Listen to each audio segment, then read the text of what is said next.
Hey there everybody, welcome to Auto Bears, and this is the revised MG ZS.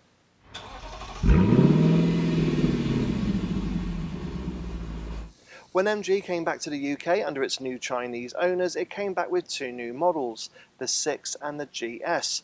But they weren't the most inspiring of cars to come back with for launching your rejuvenated brand.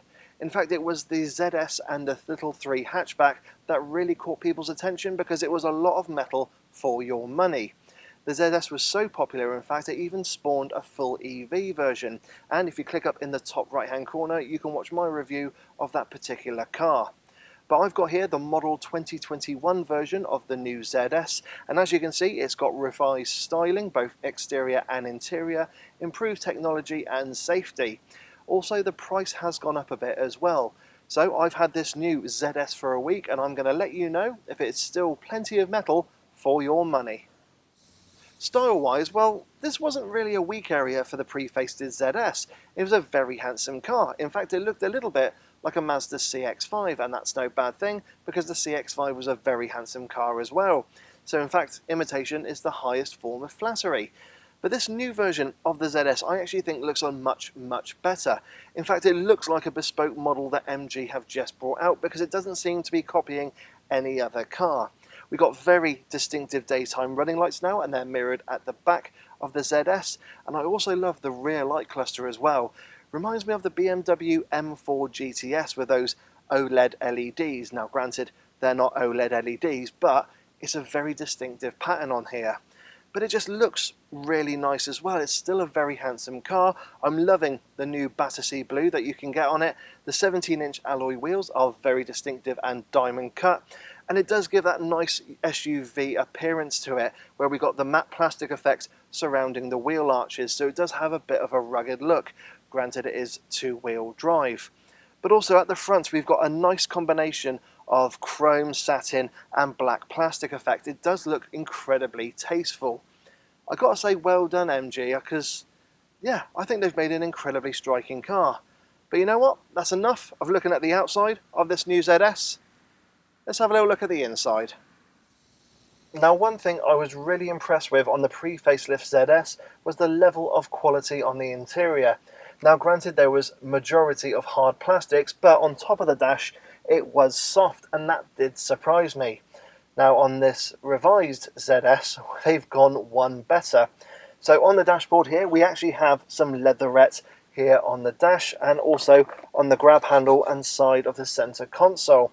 And I do love the contrasting red stitching.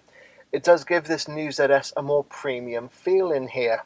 Now of course, on top of the doors, it is still hard and scratchy, but we have now got a little bit more leatherette on the door panel, again giving it a more premium feel.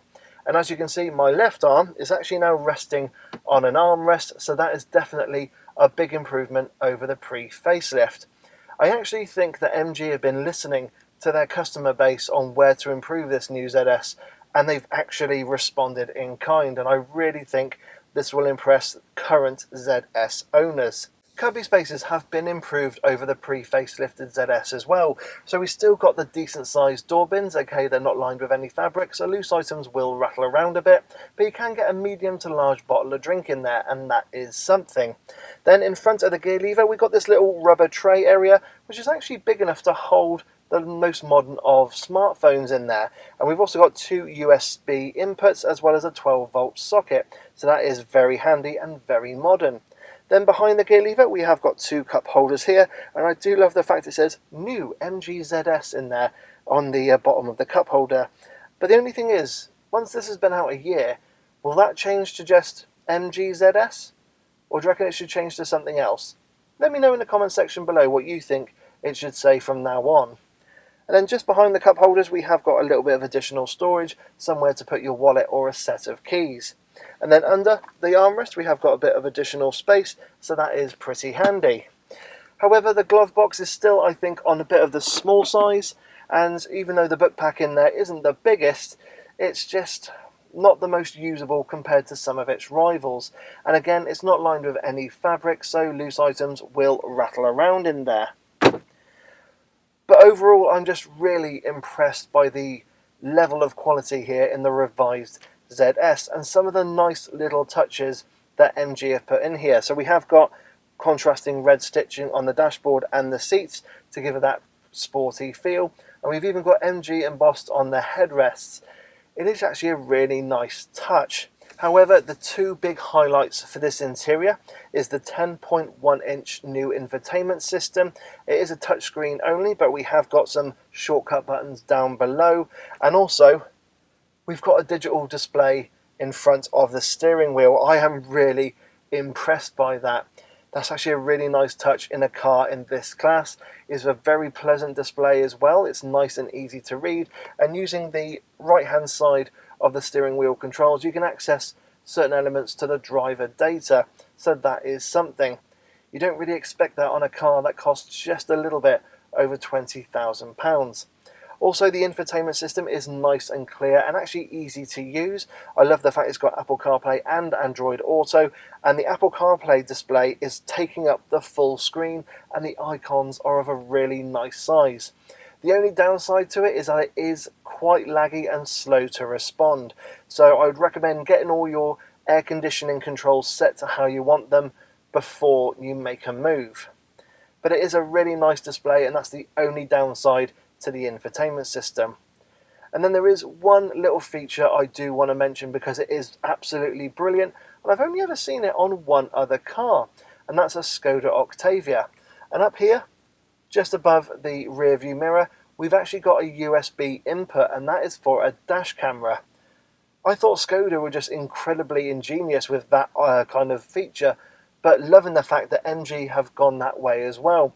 So you can plug in your dash cam and know that you don't have to use the 12-volt socket and have wires going everywhere. So that is something. So yeah, overall I am hugely impressed with this new MG ZS. And I think that's enough of talking about the front of the MG ZS. Let's have a little look at the rear. Sat in the back of the new ZS, as you can see, I've still got huge amounts of space back here, just like the pre-facelift. Now that driver's seat is set to my driving position. I'm 5'7" tall and 5'7" wide, and as you can see I've got a huge amount of knee room, and actually headroom is really good as well. You can easily get two 6-footers sat in the back of the ZS for a long journey. I'd probably say you could get 3 kids sat in the back of the ZS and not 3 adults, because although it is a decent size, it's not really the widest. But what's quite nice is if you've got a child sat in the middle seat, they only have to navigate a small transmission tunnel hump coming through the floor. And then we have got some decent cubby spaces. The door bins again are of a decent size. We've got some aeroplane style pockets on the backs of the front seats, and there is like a little tray area here on the back of the armrest with 2 USB inputs, so that is actually a nice new feature. Isofix supports are on the outer seats, and they're really easy to affix a child seat because the bar is pretty much exposed, ready to go.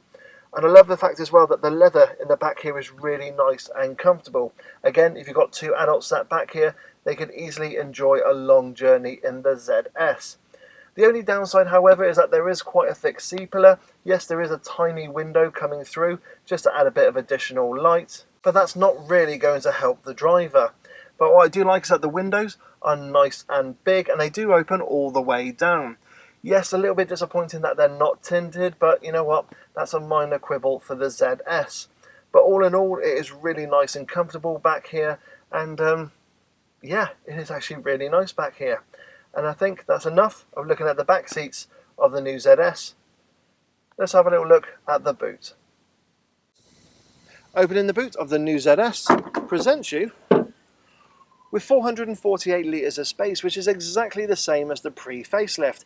And just like the pre-facelift, it comes with a couple of nice handy features, but is also missing a couple of key ones as well.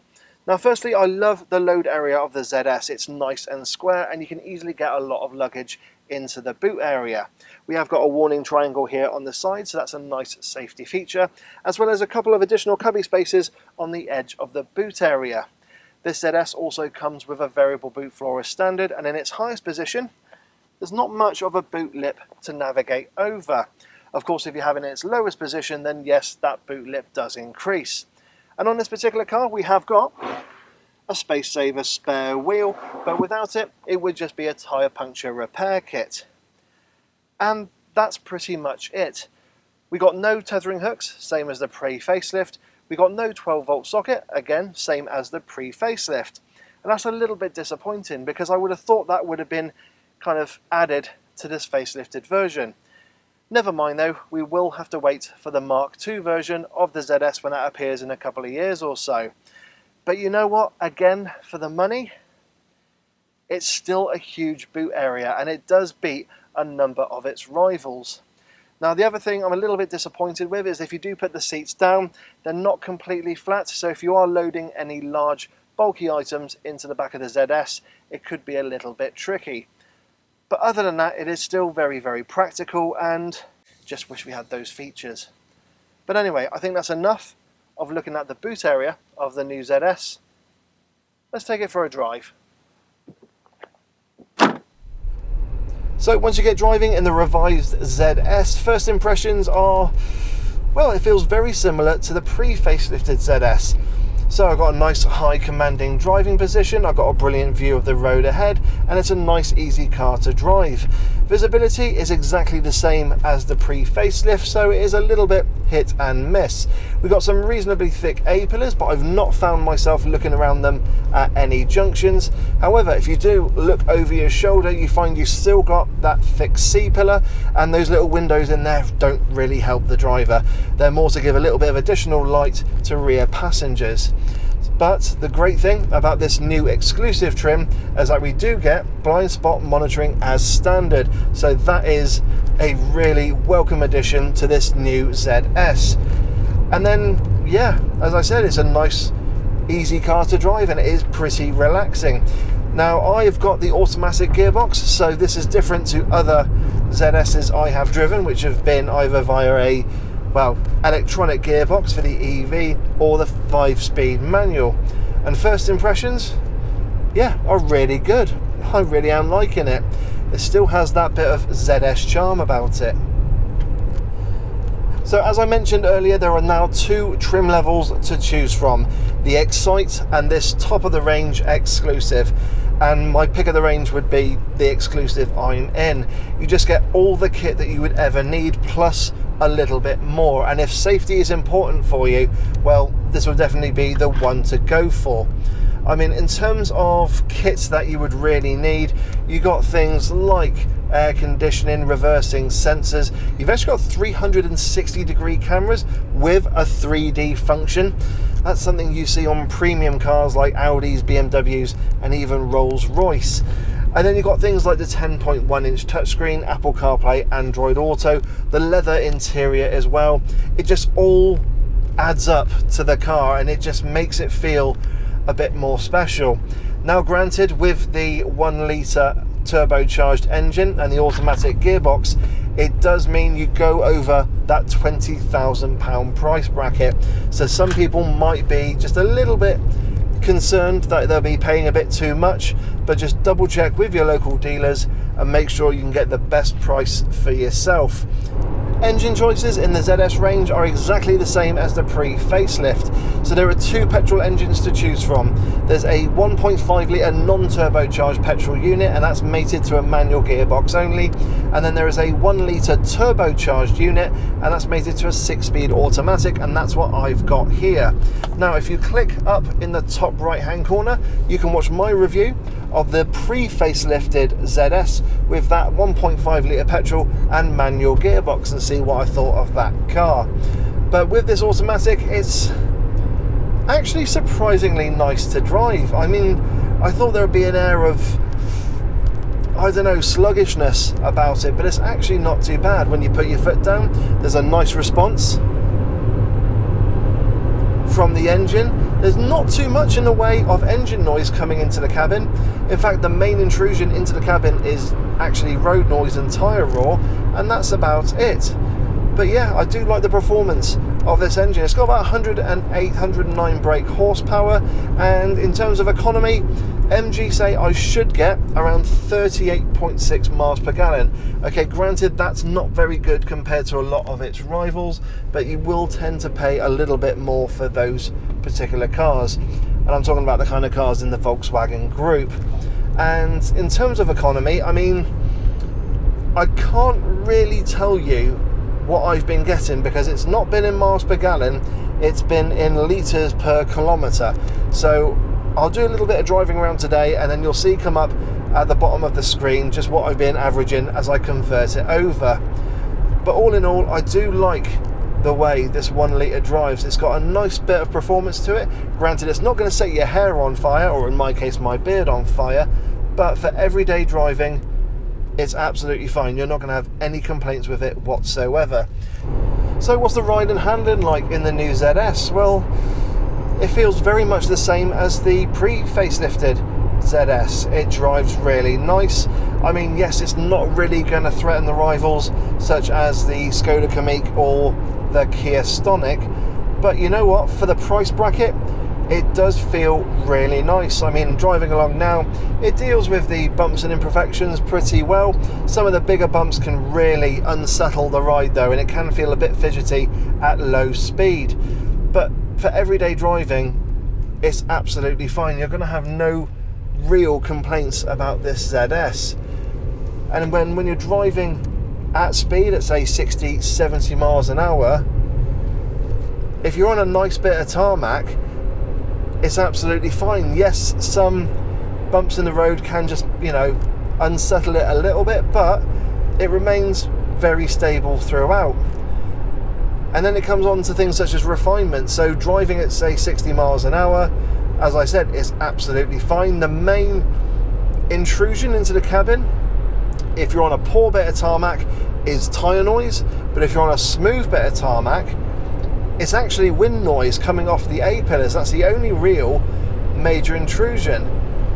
And then there comes the handling, which, just like the pre-facelift, is absolutely fine. There's a good amount of weight in the steering, which I am impressed with. Now, it hasn't got the hugest amount of feel, but it does mean that you kind of know what the ZS for the most part is doing with its front tyres, and it doesn't mean as well that you feel detached from what the ZS is doing.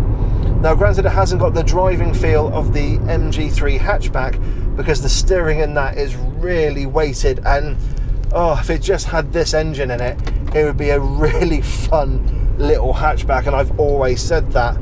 But for everyday driving, again, this is absolutely fine. Now, you haven't got any driver modes with the ZS. You actually have some steering modes, and you can have urban, normal and dynamic. So urban will help you out when driving around in slow speed and help you out with parking. Normal is normal, and then dynamic is meant to be kind of the sporty side of it, where it just puts a little bit of additional weight into the steering. But I'll be honest, it's not enough to tell the difference between this and normal.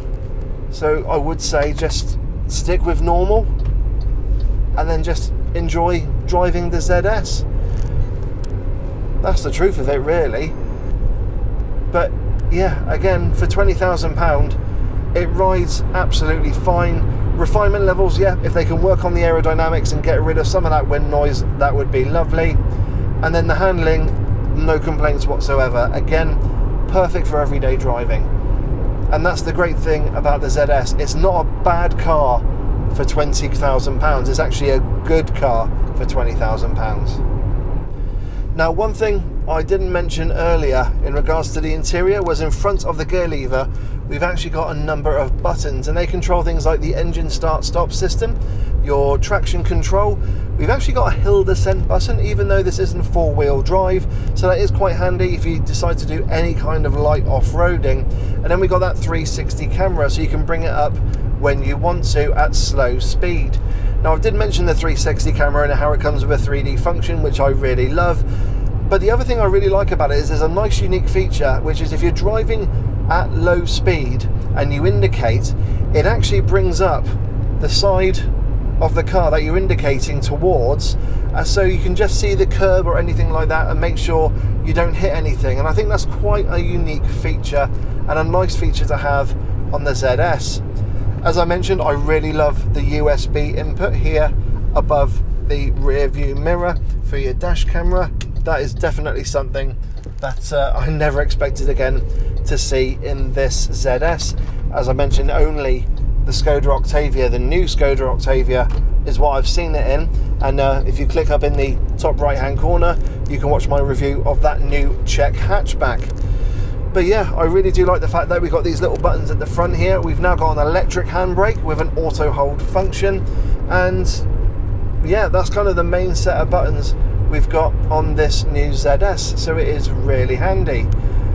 I am again just really impressed with all the updates they've done on this revised version. Again, I'm really starting to like it a lot. So what are my thoughts on the revised MG ZS? Well, firstly, I love the styling. It definitely looks a lot more distinctive and doesn't kind of look like a carbon copy of the Mazda CX-5, particularly at the front. It definitely looks more like a bespoke car that's come from MG and their own designers.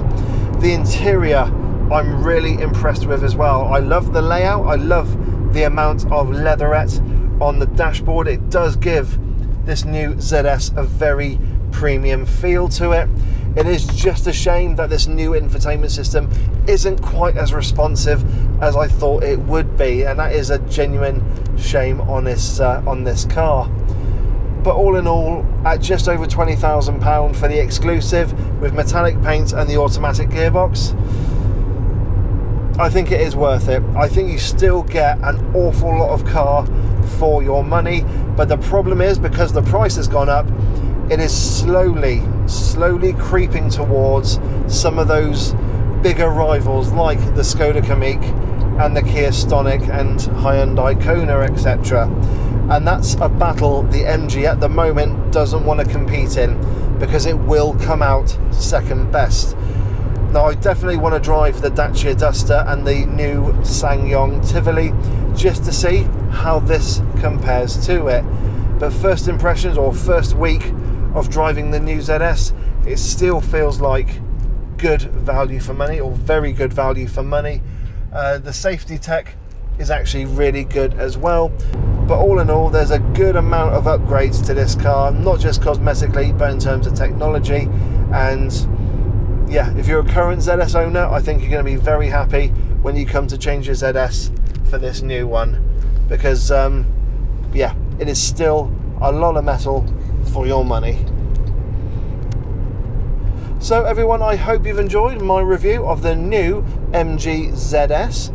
As always, don't forget to like, don't forget to subscribe, and hit the bell notifications icon to let you know when I, Dave the Auto Bear, bring out a new video. If you've got any questions on the ZS and my time with it, please put them down in the comments section below. And as always, please subscribe to Facebook, Instagram and Twitter, because I do add additional content on there, including live videos and still images of the cars I review and any additional cars or events I go to. And everyone, I hope you're having a wonderful day. Please maintain your social distancing, don't forget to wear a mask and wash your hands, and I will catch you all in the next video. So take care and bye-bye.